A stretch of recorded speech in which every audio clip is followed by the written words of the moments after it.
YouTube. Right, it's on, and I'll show you what I've done so far, but it's on. Yeah, I spent the day welding, polishing, well not polishing but cleaning up and welding, doing bracketry, all that sort of thing. Spent the whole day dealing with hot metal, dealing with very hot metal in fact. Ended the day, thought I'd make myself pizza. I did that on the oven. Spend the day, there you go, spend the day doing welding, dealing with hot metal, and I burned myself in the oven. It's typical, isn't it? Anyway, I'll show you what I've done so far. Right.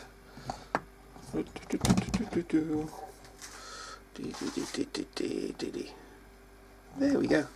Right, as you can see, it's on the bike, and this is what I was looking for. No movement except for the back end of the bike. That is strong. That is strong, and I'll show you why. Right, as you can see, this thing moves the bike. I have to put a lot of elbow into it just to get it to move side to side, and I mean a lot of elbow. And with a trailer, it doesn't actually put that much force on it. It just has to be smooth.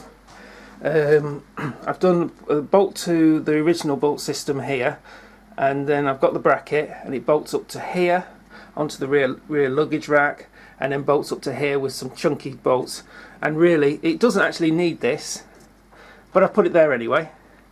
And what I've done is I've coated it in heat shrink, so it's heat shrink over that. And I've got a little plate at the back there, little aluminium plate to act as a washer. So I've got plenty of stuff there, and I think it'll work. This bit here, these two bolts, originally went through rather rusty metal. It's painted black because I used it to actually create those ones, but it's rather rusty. It was rather rusty metal. No point in painting it because the amount of strain, well I say strain, the bolts scraping on it and everything like that. So what I did is I made a new one out of aluminium.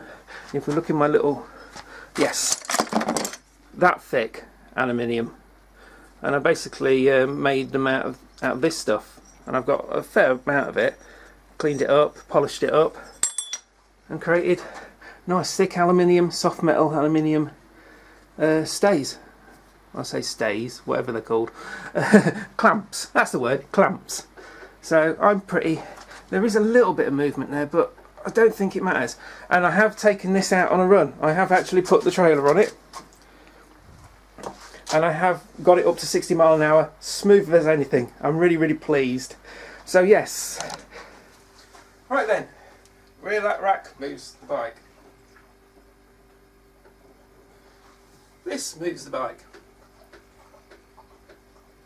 So there's no wobble there. Well, very little, negligible is the word I think you use. Wobble there, which is good, because there was a lot of flexibility in the system anyway on the original. I ran it for 10 years, had very little problems apart from one loose bolt one time, and then somebody running into the back of the trailer and breaking it. But apart from that, it actually took somebody breaking it with their car to actually break it. So I was quite happy. This is a lot beefier, a lot stronger. I'm very happy with it, and it's on. Next thing to do are, I've had the trailer running on it. I've actually hooked up the trailer, went and did a little spin on it, on private land of course, and I got up to 60 miles an hour. I was quite happy, going over bumps, no problem, going around corners, no problem. I was very happy with the way the trailer ran, and yeah, it's smooth, so I'm quite happy with that. The trailer itself has not, it didn't like storage. It needs redoing completely. Apart from the underside, which is kept fairly clean, but the rear suspension unit needs repainting. The UJ needs repainting. The whole thing needs repainting. The lid needs redoing. I'm going to do it gloss black anyway to match the bike, so it looks nice and new. I want a shiny new look. Apart from that, just got to hook this off, and send that off to the powder coaters again, because it's cheaper than buying paint that flakes off. So the powder coaters are going to get hold of this project, and they're going to look at it and go, what the hell is that for?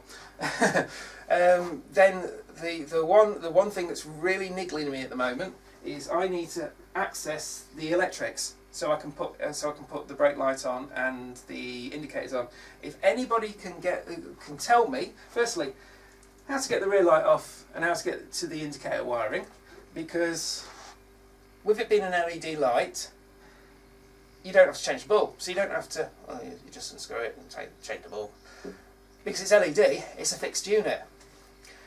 Getting the unit off, I think, is free Phillips head screws. Free Phillips heads under the fender. There's a wheel in the way. So I've got to jack the bike up, or drop the suspension, or remove the rear wheel, or remove the fender. I don't really want to remove the fender because I've got quite a lot of stuff on there.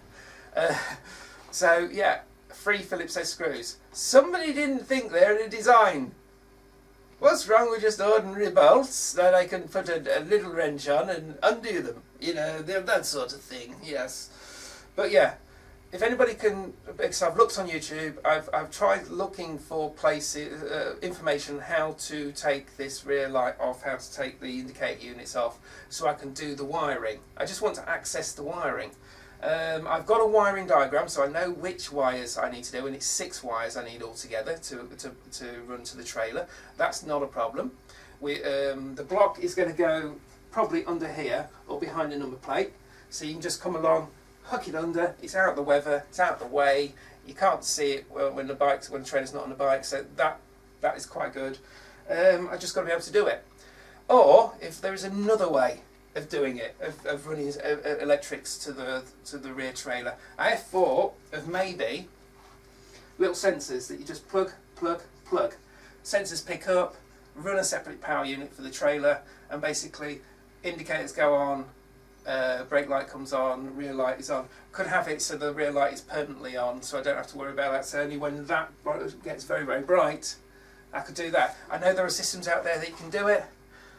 But if anybody's got any advice, that'd be great. Thank you very much. That's it. That's what we've done so far. That's what we've got to do so far. Goodbye, YouTube.